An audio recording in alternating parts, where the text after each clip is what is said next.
10,000 nurse নিয়োগে কুয়েতের স্বরাষ্ট্র মন্ত্রণালয় তালিকা পাঠিয়েছে বাংলাদেশ। অভিবাসী দিবস অনুষ্ঠানে এ তথ্য জানান কুয়েতে নিযুক্ত বাংলাদেশের রাষ্ট্রদূত মেজর জেনারেল সৈয়দ তারেক হোসেন। এ সময় প্রবাসীদের আইন মেনে চলার অনুরোধ করেন তিনি। কুয়েত থেকে মঈন সুমনের রিপোর্টে বিস্তারিত। 18 ডিসেম্বর বিশ্বব্যাপী আন্তর্জাতিক অভিবাসী দিবস পালিত হয়। দিবসটি উপলক্ষে আলোচনা সভা ও সাংস্কৃতিক অনুষ্ঠান আয়োজন করে কুয়েতে বাংলাদেশ দূতাবাস। অনুষ্ঠানে দেশটি থেকে বৈধ পথে সর্বোচ্চ রেমিটেন্স পাঠিয়ে বাংলাদেশের অর্থনীতিতে অবদান রাখায় পুরস্কৃত করা হয় প্রতিষ্ঠান ও ব্যক্তিকে। এই বছর আমাদের এমবেসি থেকে আমাকে সম্মানিত করছে। আগামী বছর আমার অন্যান্য ব্যবসায়ী ভাইরা আছে, বাংলাদেশ বিজনেস কাউন্সিল বলেন, সাধারণ ব্যবসায়ী যারা আছেন, সবাই যদি আমরা অ্যাপ্লাই করি, নট একজন 10 জন আমরা পুরস্কার পাইতে পারি, 10 জন সম্মানিত হতে পারি। বৈধ পথে রেমিটেন্স পাঠাতে প্রবাসীদের উৎসাহ যোগাতে দূতাবাসের এই উদ্যোগকে স্বাগত জানান প্রবাসীরা। তবে এই জন্য বাংলাদেশ সরকারকে ব্যাপক প্রচারণা চালানোর দাবি তাদের। রেমিটেন্স যোদ্ধাদের জন্য বাংলাদেশ এম্বাসি থেকে আজকে আমি দেখলাম 2 জনকে সম্মানিত করেছে। আমি মনে করি আগামীতে 2 জন আরো বেশি করা হোক। এখানে বাংলাদেশ সরকারকে বিশেষভাবে অনুরোধ করব যাতে এই ব্যাপারে নিয়ে জনগণের মাধ্যমে এবং আমাদের প্রবাসীর মাধ্যমে বিশেষভাবে প্রচারণার মাধ্যমে তাদেরকে উৎসাহিত করে এবং আরো অধিক রেমিটেন্স পাঠানোর জন্য উৎসাহিত করতে পারে। অনুষ্ঠানে কুয়েতের শ্রমবাজার সম্প্রসারণ ও প্রবাসীদের কল্যাণে বাংলাদেশ দূতাবাসের কর্মকাণ্ড নিয়ে প্রতিবেদন প্রকাশ করা হয়। 10,000 নার্স নিয়োগে কুয়েতের স্বরাষ্ট্র মন্ত্রণালয়ে তালিকা পাঠিয়েছে বাংলাদেশ। এছাড়া দেশটিতে জনশক্তি নিয়োগে বিশেষ অনুমতি বা লামানা প্রথা অপসারণে 2 দেশের মধ্যে আলোচনা চলছে। আসসালামু আলাইকুম সম্মানিত ভিউয়ার্স, দীর্ঘদিন পরে কুয়েত আপডেট নিউজে আপনাদেরকে আবারও স্বাগতম। প্রিয় বন্ধুরা, দারুণ 3টি গুড নিউজ নিয়ে আপনাদের মাঝে হাজির হয়েছি। 1 নম্বরে যে বিষয়টি বলবো সেটা হলো ভিসা আপডেট। ভিসা আপডেটে দারুণ কিছু গুড নিউজ আপনাদের জন্য রয়েছে। 2 নম্বরে যে বিষয়টি বলবো সেটা হচ্ছে লামানা পারমিট উঠে যাচ্ছে কুয়েতে, কবে থেকে উঠে যাওয়ার সম্ভাবনা আছে এই বিষয়টি নিয়ে বিস্তারিত বলবো। 3 নম্বর পয়েন্টে বলবো কুয়েতের সর্বকালের সর্বোচ্চ টাকার রেট চলতেছে সেই বিষয়ে। চলুন তাহলে কথা না বাড়িয়ে ভিডিওটি শুরু করা যাক।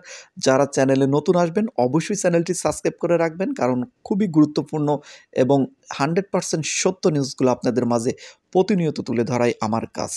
সম্মানিত ভিউয়ার্স, প্রথমে আপনাদের মাঝে দীর্ঘদিন পরে ভিসা আপডেট নিয়ে আসার জন্য দুঃখ প্রকাশ করতেছি। নানা ব্যস্ততার কারণে হয়তো আগের মতো প্রতিনিয়ত আপনাদের মাঝে ভিডিও নিয়ে আসতে পারি না, তবে এখন থেকে চেষ্টা আপনাদের মাঝে প্রতিনিয়ত ভিসার আপডেটগুলো দিয়ে দেওয়ার জন্য। সম্মানিত ভিউয়ার্স, ভিসার আপডেটে গুরুত্বপূর্ণ একটি গুড নিউজ দিয়ে শুরু করতে যাচ্ছি। সেটা হলো 10,000 নার্স নিতে যাচ্ছে কুয়েত গভর্নমেন্ট, সেটা হচ্ছে সরকারিভাবে এবং খুবই অল্প টাকা খরচে। ভিসা কুয়েত থেকে ফ্রিতে দেওয়া হবে, মানে 1 টাকাও ভিসার লাগবে না। শুধুমাত্র বাংলাদেশের ভিসা প্রসেসিং খরচ এবং প্লেন ভাড়াটা শুধু আপনার বহন করতে হবে। এতে লাগতে পারে 1 লাখ টাকার মতো। 1 লাখ টাকা থেকে সামান্য কিছু বেশি অথবা সামান্য কিছু কম লাগতে পারে।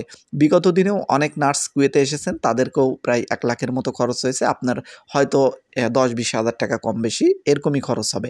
সম্মানিত ভাই ও বোনেরা, যারা কুয়েত আসতে চাচ্ছেন, বিশেষ করে নার্সিং ভিসাতে আসতে চাচ্ছেন, তারা অবশ্যই অ্যাপ্লাই করবেন। খুবই দ্রুত টাইমের ভিতরেই এটা শুরু হয়ে যাবে। আপনারা অবশ্যই প্রমাণ সহকারে সময় টিভি নিউজটি আপনারা দেখলেন, কারণ আপনাদের মাঝে নিউজটি দেখিয়ে দিয়েছি এর জন্য যেন আপনারা 100% প্রমাণটা পেয়ে যান। তো আপনারা আরও ভিসা আপডেটের বিষয়গুলো নিয়ে একটু পরে বলতেছি। এই বিষয়ে এখন লামানা পারমিট নিয়ে একটু আপনাদের মাঝে কথা বলি।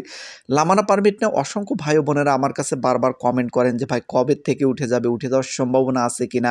তবে এতদিন পরে একদম ক্লিয়ার কাট একটা বিষয় পাওয়া গেল, সেটা হলো লামানা পারমিট নিয়ে সরকারের সাথে আলোচনা চলতেছে। যে কোনো টাইমে কুয়েত থেকে লামানা পারমিট উঠে যেতে পারে, এটা আলোচনা সাপেক্ষে। এখন পর্যন্ত নির্ধারিত টাইম দেওয়া হয়নি যে এতদিনের ভিতরে লামানা পারমিট উঠে যাবে। তবে বাংলাদেশ দূতাবাস আলোচনা করতেছে কুয়েতের গভর্নমেন্টের সাথে, এই বিষয়টি দ্রুত টাইমের ভিতরে উঠে যাবে। সময় টিভিতে এই নিউজটাই এসেছে। আপনারা জানেন যে যদি লামানা পারমিট উঠে যায় কুয়েত থেকে, তাহলে ভিসার দাম কিন্তু হুট করে অনেকটাই কমে যাবে। এমনকি যেটা 8 লাখ টাকা চলতেছে সেটা 5 লাখ টাকাতে চলে আসতে পারে, যেটা 6 লাখ 7 লাখ চলতেছে সেটা 3 থেকে 4 লাখ টাকার ভিতরে চলে আসতে পারে যদি লামানা পারমিটটা উঠে যায়। আসলে দেখা যাক কবে নাগাদ লামানা পারমিট উঠে যায়। আমরা মনে প্রাণে চাচ্ছি যারা নতুন আসবেন এবং যারা কুয়েতে অবস্থান করতেছেন সকল প্রবাসী ভাই ও বোনদের যেন সুযোগ সুবিধা বৃদ্ধি করা হয় সরকারিভাবে, এবং যারা নতুন আসবেন তাদের যেন অধিবেশন ব্যয় কমে যায়, এই বিষয়টি নিয়ে আমরা সর্বোচ্চ কাজ করার চেষ্টা করতেছি। সম্মানিত ভিউয়ার্স, এরপরে ভিসার আপডেট নিয়ে আপনারা বারবার আমার কাছে কমেন্ট করতেছেন যে কুয়েতে বর্তমান কি ভিসা খোলা আছে, ভিসা বের হচ্ছে কিনা। আপনাদের মাঝে ভিসার আপডেটে প্রথমে যে বিষয়টি বলতে চাই সেটা হলো ক্লিনার ভিসাতে যারা আসতে চাচ্ছেন তাদের জন্য গুড নিউজ আছে। এই জানুয়ারি মাসে আপনাদের ক্লিনার ভিসা হওয়ার সম্ভাবনা সবচেয়ে বেশি। ডিসেম্বর মাসে কিন্তু একাধিক কোম্পানির ক্লিনার ভিসা বের হয়েছে, এটা আপনারা অবশ্যই জানেন। যারা ভিসা পেয়েছেন আমার কাছে অনেকেই ভিসা পাঠিয়েছিলেন, আমি তাদের ভিসা কিন্তু দেখিয়ে দিয়েছি। তো সম্মানিত ভিউয়ার্স, এছাড়াও মাজরা ভিসাও কিন্তু এই ডিসেম্বর মাসে একাধিক জায়গার থেকে বের হয়েছে। আমার কাছে কিন্তু অনেকেই ভিসা পাঠিয়েছিলেন, যারা ভিসা পাঠিয়েছেন তারা কমেন্ট করতে পারেন। তো এছাড়া যারা নতুন ভিসা অথবা শন পেপার পাচ্ছেন, যদি আপনার চেক করা প্রয়োজন হয় সেক্ষেত্রে আমার সাথে যোগাযোগ করতে পারেন, আমি আপনাকে সহযোগিতা করতে চেষ্টা করব। তবে দেওয়ার সাথে সাথেই যে চেক করে দিতে পারবো এরকম নিশ্চয়তা দিতে পারছি না, কারণ নানা ব্যস্ততার কারণে একটু সময় দিতে হবে, আপনাকে ধৈর্য ধরতে হবে অবশ্যই। তবে আপনার কাজটা আমি করে দেওয়ার চেষ্টা করব। সম্মানিত ভিউয়ার্স, এছাড়াও আরও যে বিষয়টি আপনাদের মাঝে গুরুত্বপূর্ণ সেটা হলো সামনে কনস্ট্রাকশন কাজেও কিন্তু লোক নেওয়া হচ্ছে কুয়েতে।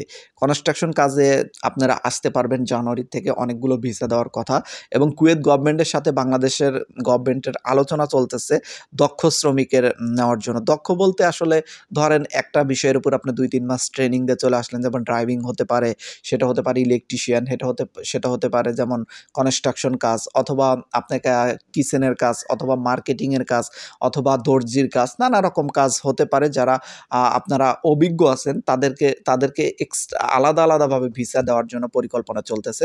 এটা কুয়েত গভর্নমেন্টের সাথে বাংলাদেশ গভর্নমেন্টের আলোচনা চলতেছে। খুব দ্রুত টাইমের ভিতরেই এই বিষয়গুলো নিয়েও কিন্তু তথ্য চলে আসবে।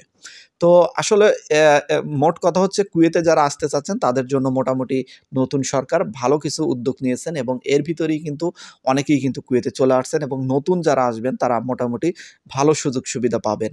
তো সম্মানিত ভিউয়ার্স, এছাড়াও আরও একটি বিষয় গুরুত্বপূর্ণ, সেটা হলো যারা লামানা পারমিটের উঠে যাওয়ার অপেক্ষা করতেছে তাদের জন্যও কিন্তু গুড নিউজ। সেটা হলো লামানা পারমিট জানুয়ারি অথবা ফেব্রুয়ারি মাসে, এই 2 মাসের ভিতর উঠে যাওয়ার সম্ভাবনা সবচেয়ে বেশি। এটা কিন্তু আমার ধারণা। এখন পর্যন্ত গভর্নমেন্ট থেকে কিন্তু ডাইরেক্ট লামানা পারমিট উঠে যাবে কত তারিখে বা কত দিনের ভিতরে এটা কিন্তু বলা হয়নি, শুধু বলা হয়েছে লামানা পারমিট উঠিয়ে দেওয়ার জন্য কথা চলতেছে। আপনারা অবশ্যই সময় টিভির নিউজটা প্রথমেই দেখেছেন। তো সম্মানিত ভিউয়ার্স, এছাড়াও আরও একটি বিষয় আপনাদের মাঝে বলতে চাচ্ছি, সেটা হচ্ছে যারা কুয়েতে নতুন আসবেন তারা অবশ্যই একটা জিনিস খেয়াল করবেন, সেটা হচ্ছে আপনি ভিসা ক্রয় করার সময় দামাদামি করে নেবেন। যার থেকেই ভিসা নেন না কেন, ভিসার রেট অনেক বেশি এখন চলতেছে, দিন যত যাচ্ছে আরও রেট বাড়তেছে, এটাই স্বাভাবিক।